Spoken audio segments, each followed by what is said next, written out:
आप एक बच्चे से अगर गीता की बात पूछ लो, नहीं बता पाएंगे। मैं तो इस्लाम को सही मानता हूं, कम से कम उनको कुरान याद है।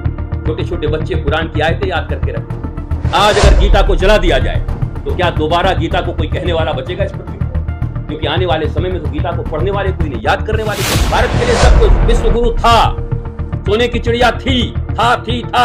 अब है क्या? अब 1,97,00,00,000 वर्ष पुरानी हमारी हिस्ट्री है। जुरासिक पार्क देख के मान जाते कि वो होगा, राम को मानने में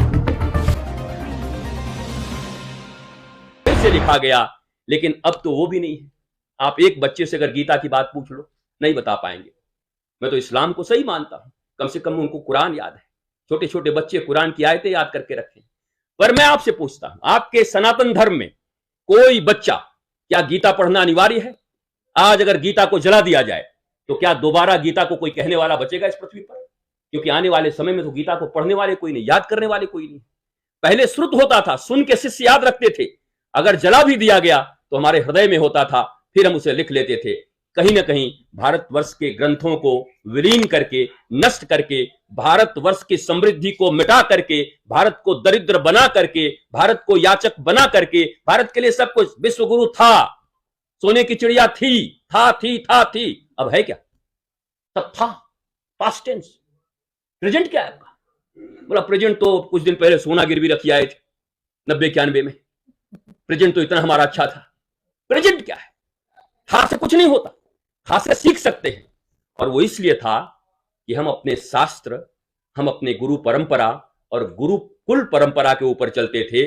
गुरुकुल परंपरा एक ऐसी परंपरा है, जिस गुरुकुल से बच्चे निकलते हैं वो नौकरी मांगते नहीं, बल्कि सैकड़ों विदेशियों को नौकरी देते हैं। उस गुरुकुल को नष्ट किया गया यहां पर, इसीलिए। और आज नौकरी की समस्या खड़ी। इस दुनिया में मनुष्य नौकर बनने के लिए नहीं आया है।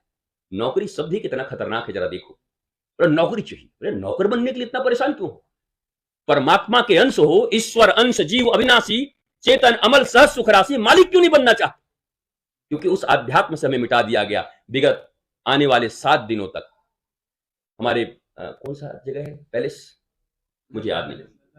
हाँ जी, नंदन पैलेस में हनुमान जी के ऊपर, राम जी के ऊपर, कृष्ण के ऊपर, शिव के ऊपर हमारे आध्यात्मिक जो चरित्र हैं, हम जिन्हें भगवान कहते हैं, हम जिन्हें भक्त कहते हैं, हम केवल कैरेक्टर मानते हैं, माइथोलॉजी कह के बच्चे छोड़ देते हैं। मिथ शब्द ग्रीक से आया है, ये हमारा शब्द नहीं है। मिथ, माइथोलॉजी, ये मैथोलॉजी नहीं है, ये हमारा गोल्डन हिस्ट्री है। राम हमारे हिस्ट्री हैं, कृष्ण हमारे हिस्ट्री हैं।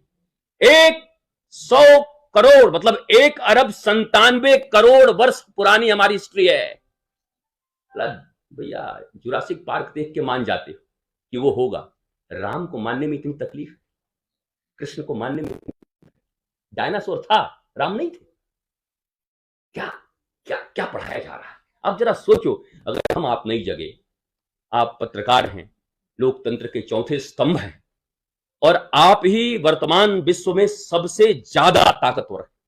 आपकी बात क्षण भर में, पल भर में पूरी दुनिया में पहुंच जाती है। एक अन्याय किसी के साथ हो और 1 मिनट में सोशल मीडिया और न्यूज की इतनी ताकत है कि पूरा विश्व हिल जाता है और न्याय देना पड़ता है सरकारों को।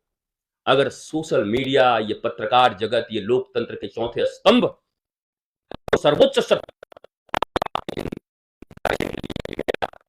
प्रसिद्धि के लिए, धर्म में लोग सिद्ध होते थे, अब प्रसिद्ध होना चाहते। सिद्धि और प्रसिद्धि में बड़ा अंतर है। अगर आप सिद्ध हैं तो प्रसिद्धि आपका पीछा करेगी, अगर आप केवल प्रसिद्ध होना चाहते हैं तो सिद्धि आपको छोड़ देगी। खैर, मैं यहां प्रवचन करने नहीं आया। प्रवचन का जगह नंदन पैलेस है। वहां पर 7 दिनों तक, 3-3 घंटे तक, 4 बजे से लेकर 7 बजे तक, जितने भी स्टूडेंट हैं, जितने भी, आपको जानकर बड़ा सुखद अनुभूति होगा कि जब अमेरिका ने भारत को सुपर कंप्यूटर देने से मना कर दिया था, तो जिन डॉक्टर विजय रहटकर ने बनाया था, वो मेरे बड़े परम मित्र हैं। हम एक जगह जब मिले पुणे में, उन्होंने मुझे सुना तो उन्होंने कहा, मैंने सुपर कंप्यूटर तो जरूर बनाया, पर आज पहली बार वृंदावन से आए किसी सन्यासी को सुनकर लग रहा है कि भारत की ताकत सुपर कंप्यूटर नहीं, भारत की ताकत सच्चा अध्यात्म है और सच्चे ऋषि हैं। वो विजय रहटकर साहब। इस दुनिया में सबको अध्यात्म चाहिए, बस कर्म कांड से हटाकर रियल नॉलेज की तरफ ले जाएं। 2 + 2 = 4, इज इट नॉलेज? नो, ये information. But who am I, why I am here, what I am doing, जब तक मनुष्य ये नहीं जानता तब तक उसके जीवन में अशांति बनी रहेगी।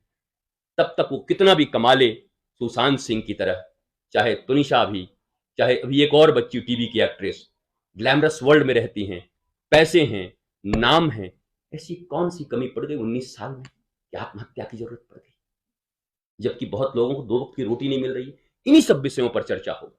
ये हनुमान कथा कोई ऐसी कथा नहीं है कि आप आए श्री गुरु चरण सरोज रज और गा करके छोड़ दिया, हाँ दक्षिणा दे दो जी, बल्कि हनुमान जी भगवान राम के दूत हैं, सनातन संस्कृति के वाहक हैं, और वास्तव में एक परम योद्धा की तरह एक सुंदर कांड में सुंदर जीवन जीने का अगर कोई गुर दे सकता है, मैंने एक बुक भी लिखी थी जिसका नाम है सुंदर कांड, मन का ब्यूटी पार्लर। वो अमेजन पे उपलब्ध है, आप कभी देख सकते हैं, पढ़ सकते हैं। सुंदर कांड मन का ब्यूटी पार्लर। तन के ब्यूटी पार्लर तो बहुत हैं, पर मन को सुंदर कौन बनाएगा? इन्हीं सब विषयों पर निरंतर 7 दिनों तक 3-3 घंटे धारा प्रवाह आध्यात्म के ऊपर चर्चा होगी, जो विज्ञान के माध्यम से, संस्कार चैनल, शुभ चैनल इत्यादि के माध्यम से देश विदेश में करोड़ों लोग देखेंगे भी। लेकिन रांची के लोगों के लिए, झारखंड के लोगों के लिए ये सौभाग्य है, प्रश्नोत्तरी करके उनके मन में जो शंकाएं होंगी वो पूछकर वो उसका लाभ उठा सकते हैं। 7 दिनों तक ये भगवत की भगीरथी धारा यहां बहेगी।